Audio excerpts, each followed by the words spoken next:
म्हणता म्हणता जो धोधो पाऊस पडायला लागला ना, असं वाटत होतं आमच्या पत्रावर कोणीतरी दगडं फेकते, तडा तडा नुसतं वाजत होतं. कोण कुणाला काय बोलते ते कळत नव्हतं.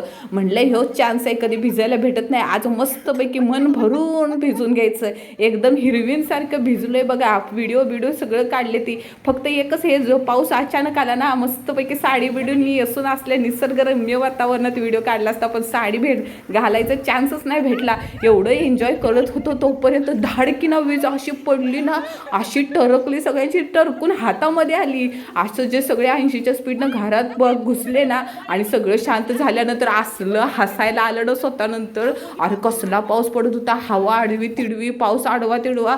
नुसतं आमच्या घरापुढावं छोटी छोटी रोपटी उगवून आलेली ना, मस्त मोगऱ्या बिगऱ्याची झाडं, ती मुळासकट उचलून आली. मग पप्पानी ती परत बांधून ठेवली. आमच्या नंदुबाईचं काय मन भरतंय बी. परत एकदा मला व्हिडिओ काढायला लावला त्या फाल्गुनी फाटकच्या गाण्यावरती. हसून नुसतं पोटातच दुखायला लागलं.